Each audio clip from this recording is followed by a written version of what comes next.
जय माता दी दोस्तों। आज हम पढ़ेंगे दुर्गा सप्तशती का चौथा अध्याय। हिंदी में समझेंगे। माता ने चौथे अध्याय में किसका वध किया और माता किस प्रकार से देवताओं की रक्षा करती हैं। सिद्धि की इच्छा रखने वाले पुरुष जिनकी सेवा करते हैं तथा देवता जिन्हें सब ओर से घेरे रहते हैं, उन जया नाम वाली दुर्गा देवी का ध्यान करें। उनके श्री अंगों की आभा काले मेघ के समान श्याम है। वे अपने कटाक्षों से शत्रु समूह को भय प्रदान करती हैं। उनके मस्तक पर आबद्ध चंद्रमा की रेखा शोभा पाती है।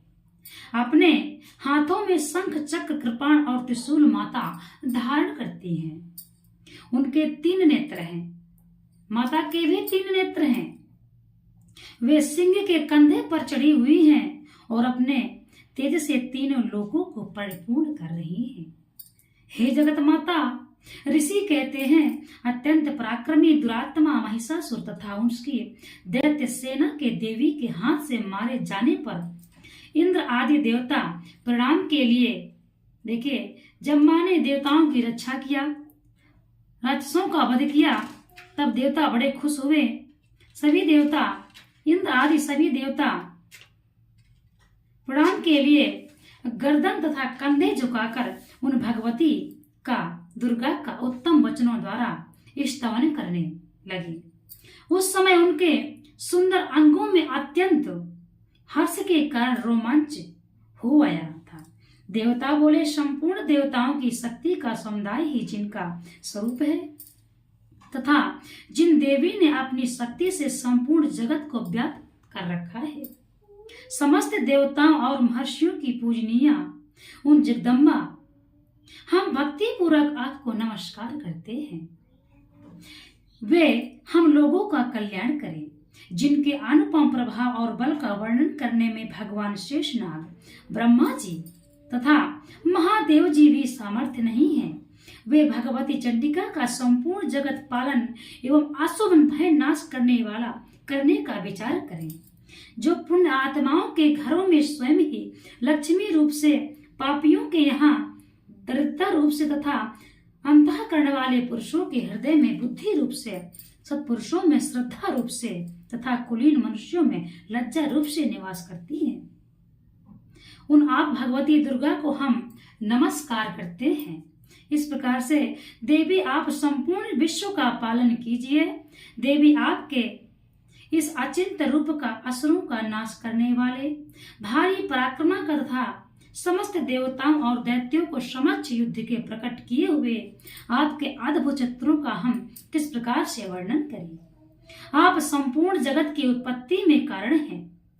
आप में सत्वगुण, रजोगुण और तमोगुण, तीनों गुण माता के लिए देखिए बताए गए हैं। समझने का विषय है। ये तीनों गुण मौजूद हैं तो भी दोषों के साथ इसका संसर्ग नहीं जान पड़ता। भगवान विष्णु और महादेव जी आदि देवता भी जिस आपका पार नहीं पाते। आप ही सबका आश्रय हैं। यह समस्त जगत आपका अंशभूत है, क्योंकि आप सबकी आदिभूत हैं। देवी संपूर्ण यज्ञों में जिसके उच्चारण से सब देवता तृप्ति लाभ करते हैं, आप वह स्वाहा आप ही हैं। इसके अतिरिक्त आप पितरों की भी तृप्ति का कारण हैं। अतएव सब लोग आपको सुधा भी कहते हैं। देवी जो मोक्ष की प्राप्ति का साधन है, अचिंत महाव्रत स्वरूपा और समस्त दोषों से रहित, जितेंद्रिय, तत्वों की ही सार वस्तु मानने वाले तथा मोक्ष की अभिलाषा रखने वाले मुनिजन जिसका अभ्यास करते हैं, वह भगवती पराविद्या आप ही है। आप शब्द स्वरूपा हैं। अत्यंत निर्मल ऋग्वेद तथा उद्गीत तथा मनोहर पदों के पाठ से युक्त साम वेद का भी आधार आप ही हैं। आप देवी त्रय यानी तीनों वेद और भगवती इस विश्व की उत्पत्ति एवं पालन के लिए आप ही वार्ता के रूप में प्रकट हुई हैं। आप संपूर्ण जगत की घोर पीड़ा का नाश करने वाली हैं। देवी जिससे समस्त शास्त्रों के सार का ज्ञान होता है, वह मेधा शक्ति आप ही हैं। दुर्गम भावसागर से पार उतारने वाली नौका रूप दुर्गा देवी श्री आप ही हैं। आपकी कहीं भी आसक्ति नहीं है। कैटभ के शत्रु भगवान विष्णु के वक्ष स्थल में एकमात्र निवास करने वाली भगवती लक्ष्मी तथा भगवान चंद्रशेखर द्वारा सम्मानित गौरी देवी आप ही हैं। आपका मुख मंद मुस्कान से सुशोभित निर्मल पूर्ण चंद्रमा के बिंब का अनुकरण करने वाला और उत्तम स्वर्ण की मनोहर कांति से कमनीय है। तो भी उसे देखकर महिषासुर को क्रोध हुआ और सहसा उसने उस पर प्रहार कर दिया। वह बड़े आश्चर्य की बात है। देवी वही मुख जब क्रोध से युक्त होने पर उदय काल के चंद्रमा की भांति लाल और तनी हुई भौहें के कारण विकराल हो उठा। तब उसे देखकर भी जो महिषासुर के प्राण तुरंत निकल गए। यह उससे भी बढ़कर आश्चर्य की बात है, क्योंकि क्रोध में भरे हुए यमराज को देखकर भला कौन जीवित रह सकता है। माता यदि क्रोध करे तो वह काल है, यमराज है, और दया करे तो वह माँ है। देवी आप प्रसन्न हो, परमात्मा स्वरूपा आपके प्रसन्न होने पर जगत का कल्याण है, और क्रोध में भर जाने पर आप तत्काल ही कितने कुलों का सर्वनाश कर डालती हैं। यह बात अभी अनुभव में आई है, क्योंकि महिषासुर की यह विशाल सेना क्षण भर में आपके कोप से नष्ट हो गई। सदा अबुद्धि प्रदान करने वाली आप जिन पर प्रसन्न रहती हैं वे ही देश में सम्मानित हैं। उन्हीं को धन और यश की प्राप्ति होती है। उन्हीं का धर्म कभी शिथिल नहीं होता। वे ही अपने हष्ट पुष्ट स्त्री पुत्र और भृत्यों के साथ धन्य माने जाते हैं। देवी आपकी ही कृपा से पुण्यात्मा पुरुष प्रतिदिन अत्यंत श्रद्धा पूर्वक सदा सब प्रकार के धर्मानुकूल कर्म करते हैं और उसके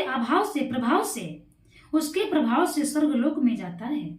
इसीलिए आप तीनों लोकों में निश्चय ही मनोवांछित फल देने वाली हैं। माँ दुर्गे आप स्मरण करने पर सब प्राणियों का भय हर लेती हैं और स्वस्थ पुरुषों द्वारा चिंतन करने पर उन्हें परम कल्याणमयी बुद्धि प्रदान करती हैं। दुख और भय करने वाली देवी आपके सिवा दूसरी कौन है? दुख और भय को हरने वाली देवी आपके सिवा और कौन है? हमारे दुख और भय को कौन हर सकता है? कौन है इस जगत में? आपके सिवा दूसरा कौन है जिसका चित्त सबका सबका उपकार करने के लिए सदा ही दयालु रहता हो? माँ तो माँ होती है, वो तो हम पर सदा दया ही करती हैं।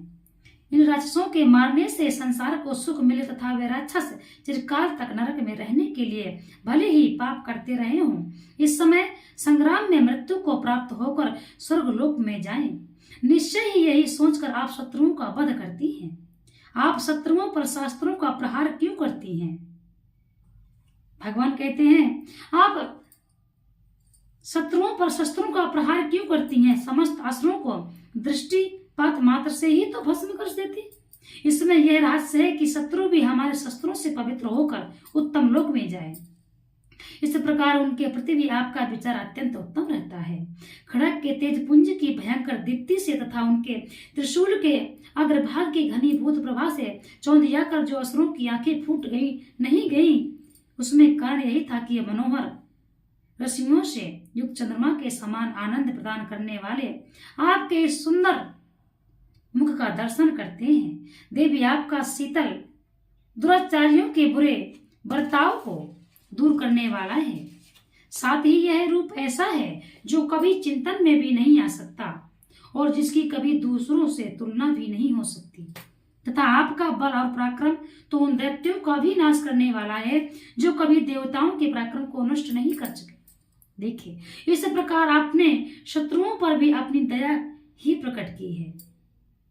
वरदायिनी देवी आपके इस पराक्रम की किसके साथ तुलना हो सकती है, तथा शत्रुओं को भय देने वाला एवं अत्यंत मनोहर ऐसा रूप भी आपके सिवा और कहाँ है? हृदय में कृपा और युद्ध में निष्ठुरता, ये दोनों बातें तीनों लोकों के भीतर केवल आप में ही दिखी हैं। माता, आपने शत्रुओं का नाश करके इस समस्त त्रिलोक की रक्षा की है। उन शत्रुओं को भी युद्ध भूमि में मारकर स्वर्ग लोक में पहुंचाया है। था उन्मत्त दैत्यों से प्राप्त होने वाले हम लोगों के भय को दूर कर दिया है। हे माँ, आपको हमारा नमस्कार है। देवी, आप शूल से हमारी रक्षा करें। ऐसा देवता प्रार्थना करते हैं। माता को नमस्कार